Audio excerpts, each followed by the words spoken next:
Alright, let's talk about one of the most important rivalries in wrestling history, The Rock vs. Triple H. On paper, this feud had all the ingredients for an all-time classic. You had two generational talents at the peak of their careers, contrasting personalities, and years of history between them.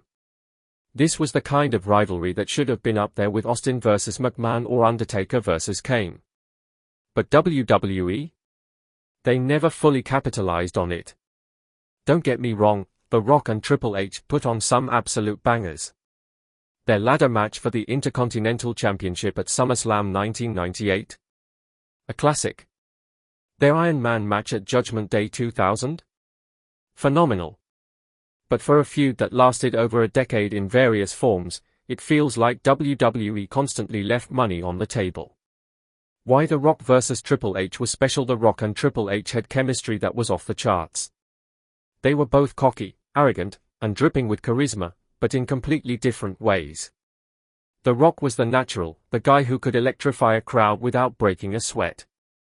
Triple H was the workhorse, the cerebral assassin who thrived on being the ultimate heel. They complemented each other perfectly, and every time they squared off, it felt like a big deal. But what made this rivalry so great was its evolution. It started in 1997 when The Rock was the blue-chip babyface Rocky Maivia, and Triple H was the snobby leader of DX. They clashed over the Intercontinental Championship, and even back then, you could see the seeds of something legendary.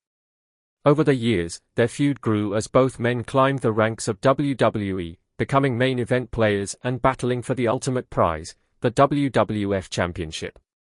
The ladder match at SummerSlam 1998. Let's talk about SummerSlam 1998. This was the moment where The Rock vs. Triple H went from being a mid-card feud to something much bigger.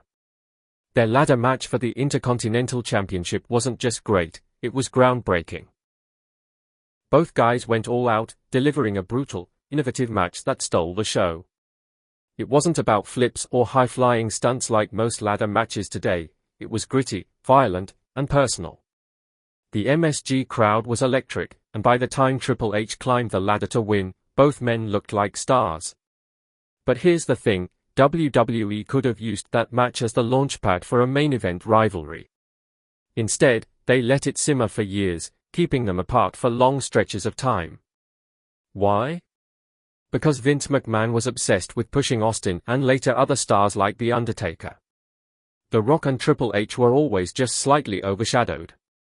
2000, the peak of the rivalry. Fast forward to 2000, and The Rock vs. Triple H finally took center stage. Austin was out with a neck injury, and suddenly, these two were the top stars in WWE. And you know what? They delivered. Their match at Backlash 2000? One of the best main events of the era. It had everything, high drama, chaos, and a red-hot crowd. The Rock winning the WWF Championship with help from Stone Cold was an iconic moment. Then came the Iron Man match at Judgment Day 2000. This should have been the definitive chapter in their feud. It was a grueling, hour-long battle that showcased just how evenly matched they were. But instead of letting it stand on its own, WWE overbooked the finish with The Undertaker's return, stealing the spotlight from both men. And that's the story of The Rock vs. Triple H in a nutshell, incredible matches marred by overbooking and a lack of a clear payoff. The missed WrestleMania moment. Here's where WWE really dropped the ball. These two never had a one-on-one match at WrestleMania. How does that happen? They were two of the biggest stars of the Attitude Era, and yet they never got the grand stage to settle their feud. Sure, they were involved in WrestleMania main events. WrestleMania 16 had them as part of a fatal four-way, and WrestleMania 2000 was a McMahon family soap opera disguised as a main event, but a singles match. Never happened. This was a massive missed opportunity. A match between The Rock and Triple H at WrestleMania, with no interference, no overbooking, just two legends going head-to-head, could have been one of the greatest matches of all time. Instead, WWE was too busy pushing other narratives, and fans were robbed of a definitive conclusion to their rivalry. The post-Attitude Era decline. After 2000, The Rock and Triple H's feud cooled off as both men moved on to other things. Triple H dominated the early 2000s as the leader of Evolution, while The Rock transitioned into Hollywood.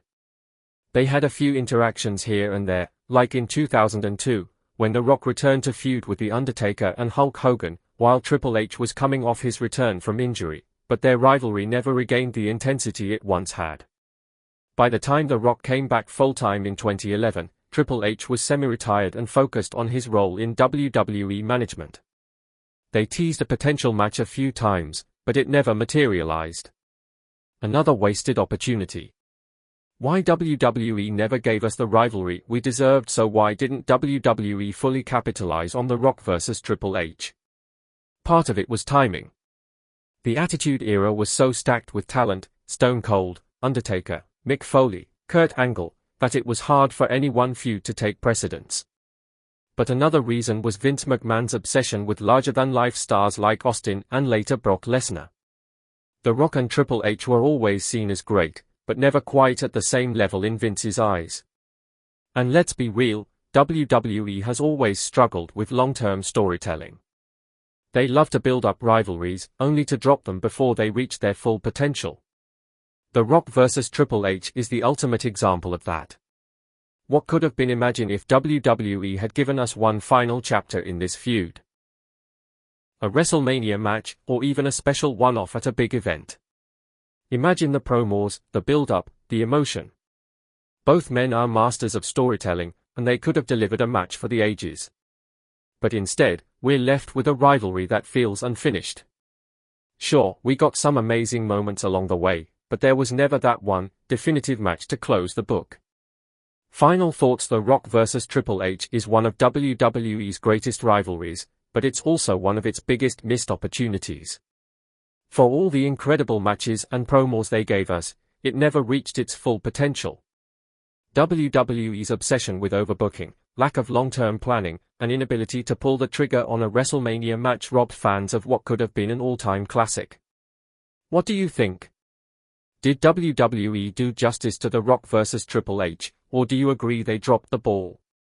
Let me know in the comments, and let's talk about one of the greatest what ifs in wrestling history.